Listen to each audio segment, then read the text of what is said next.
the SEC, and you got 4 coaches stepping into the nastiest conference in the country. Arthur Gustav Malzahn III, you can call him plain old Gus. He wrote the book literally on the up-tempo 10 years ago, back calling the plays, hoping that Nick Marshall is going to awaken the dismal offense against Wazoo. Good momentum off a good recruiting class, but now they got the ball games.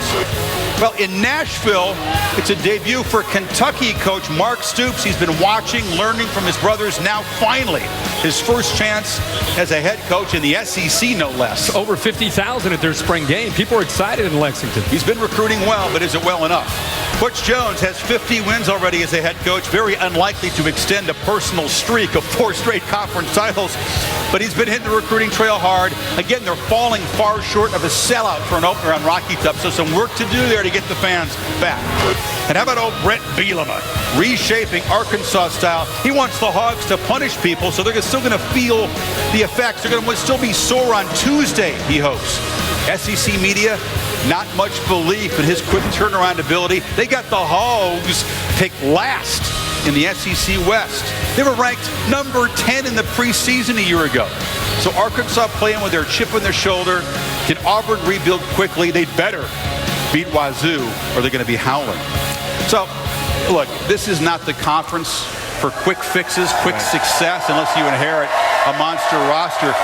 David, who's going to have the most early success, though, out of those 4 new head coaches? I think it's Gus Malzahn. We got to remember Auburn's 3 years removed, or 2 years plus removed from a national championship. And when that happens, recruiting comes up. And as far as talent purposes, recruiting, it's been Auburn. Gus Malzahn comes into a situation, too, where he also knows a lot of these players because he was only gone for 1 season. So familiarity with the players, more talent. I think Auburn, with their schedule, too, out of conference, not as bad as the other teams, I think they'll have the most success early. And he inherits a quarterback in Nick Marshall that allows him to run his scheme and pretty effectively. I look at Brett Bielema as a fit in Arkansas. I know he doesn't have the team that he's going to have down the road, but just his coaching style fits in well into the SEC. Kind of roll up your sleeves, tough guy football. Don't be surprised to see them over the long haul this year surprise a few teams, and I think has the best chance of these coaches to be most successful this year. You know, have you guys ever been part of a coaching change ever in your career? Yeah. I have too. I think the number 1 rule for a coach coming into a new program is to try to get the kids to buy into your system. And I think that Brett Bielema, I agree with you, Kirk, I think that he has the chance, the opportunity to have success earlier because they're going to buy into the system because they're result-oriented, meaning their first 4 games are all winnable. If they win those games, they're going to build a lot of confidence. That's why I like Brett Bielema at Arkansas. I think they play Louisiana, Samford, Southern Miss, and Rutgers. They can win all 4 of those games, and that team will start to really believe in what Brett Bielema is selling. Imagine those seniors, though. You talk about Bill buying in. They've had 3 coaches in a year.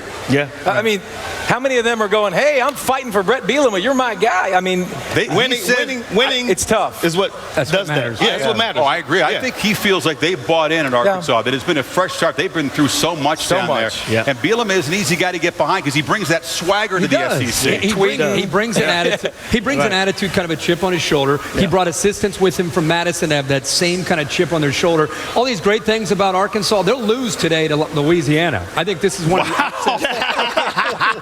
Hey, Bielema, good job. You're that Kool-Aid. If they lose that game, all that confidence about he might lose his team. I think they're going to lose to Louisiana. Louisiana is going to win the Sun Belt this year. Okay. So I like Louisiana to beat them. Whoa, Pig Suey, big things. They lose today. They lose today to the Sun Belt team. I'm just saying they do. But you know what? Another today. thing, you talk about him bringing in a system that they roll up their sleeves.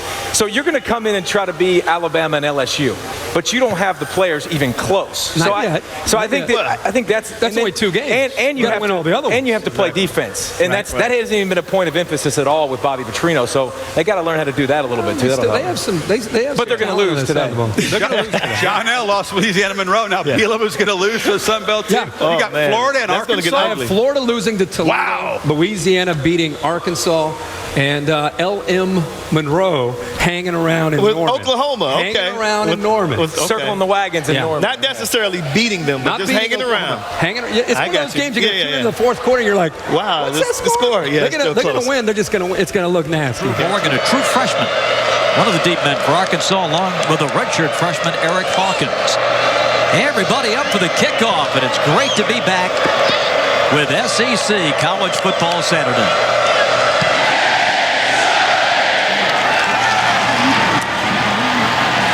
And it will be a touchback. Physical conditioning standpoint. And the handoff to Jonathan Williams, turning the corner.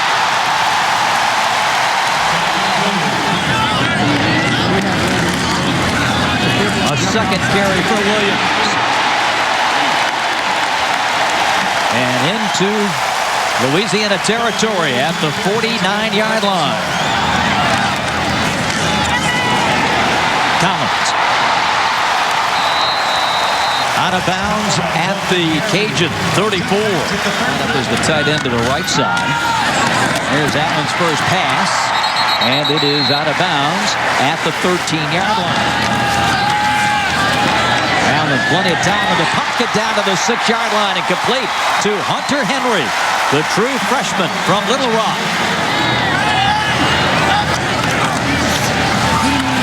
Play action as Allen rolls, throws wide open, touchdown, Arkansas. Javonte Herndon. Watch the receiver, Herndon, right here. He's going to come down here as they come off the play action fake and work around. The DB's eyes is going to look back at the quarterback. He's going to lose sight of Javonte Herndon at the top of the screen. Just an excellent job of working with your quarterback, getting comfortable with your quarterback, reading his eyes and understanding what he's doing. 2nd and 4. Broadway muscled down, and it sets up a 3rd and short. Broadway racked up and thrown back. A loss on the play. The quarterback, and he confused Terrence Broadway on that play, was able to force him to pull the football and make the tackle. Broadway, plenty of time, end zone, tipped and incomplete. Intended for James Butler. No stranger to the end zone. Alonzo Harris with his 19th career touchdown.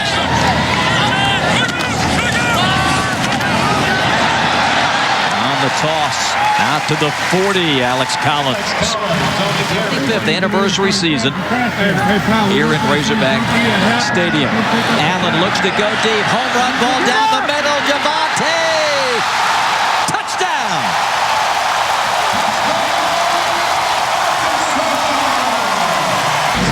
So Herndon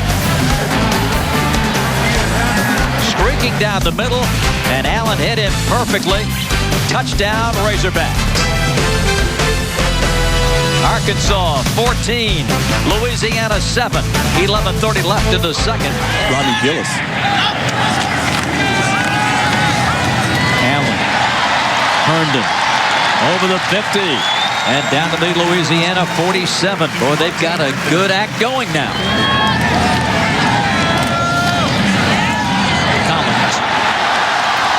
Just a blur coming around that corner. To the 32. Some God-given stuff. You know that stuff you can't teach anybody? This one complete. Breaking free. Hatcher. And marked out of bounds at the 5. With a 22-yard field goal attempt. Perfect on this one. Allen from his own end zone, flanks and throws, and it's complete. Out to the 22 for the first down. A 17-yard pickup. Down to the 37. Allen now looks, has time, cranks, and it's complete. Down to the 39-yard line. There's Hunter Henry again, and you can see why the coaches have fallen in love with this young man. The Razorbacks going upstairs again. Allen throws, and this one is complete. Hunter Henry doing it all here, and Allen has been spectacular. He is, and they found something in the seams. Yard field goal attempt for Zach Hawker. Kick is on its way, and it is good. Hawker with his second field goal.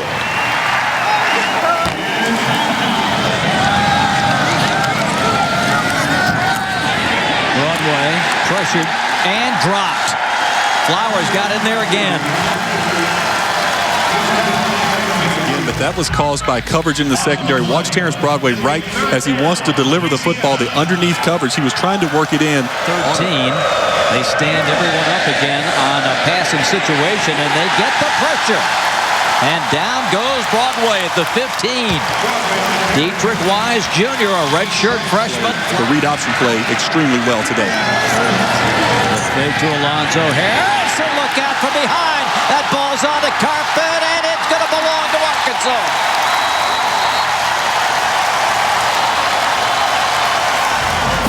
Take another look. It's the left tackle. Just gets beat right off the ball. Bad positioning. Trey Flowers beats him to the inside. He had too wide of a set as a left tackle. You can't give up that inside position. You see him overset a little bit. Allows Trey Flowers to get his hands on him, throw him to the ground. He's able to get to Broadway. Collins. Tremendous burst of speed inside the 15 to the 14. Only a sophomore, so great to get Jonathan Williams and his running ability back into this offense. Small. Takes it in. Touchdown, Razorbacks. Told us they were going to have a package in this game for him. Here in the red zone, they use him a little play action fake, get it out on the flat. Look at the strength by Kiaro Small. Number 59, Jake Mulbert, the linebacker, comes over, tries to get him. They try to bump him out of bounds at about the 1 yard line. You see the lower body strength of Kiaro Small. The time in the weight room paying off. Terrence Broadway with the touchdown pass. Jacob Maxwell hauling it in, and it was. Now the Razorbacks look to answer. Nice cutback by Jonathan Williams. Turns the corner. Down the sideline. Can they catch him?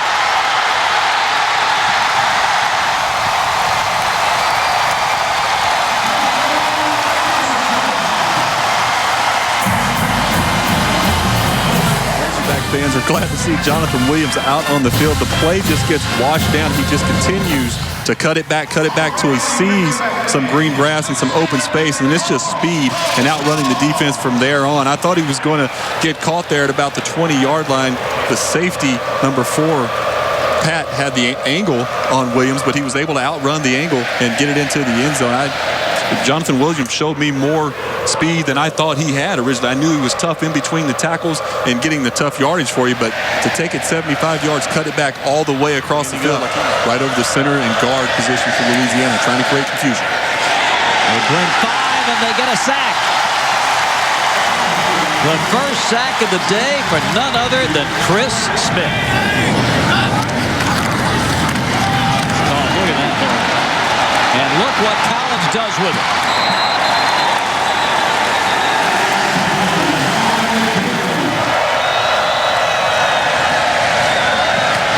Broadway eludes the safety, and again Jamal Robinson, this one broken up.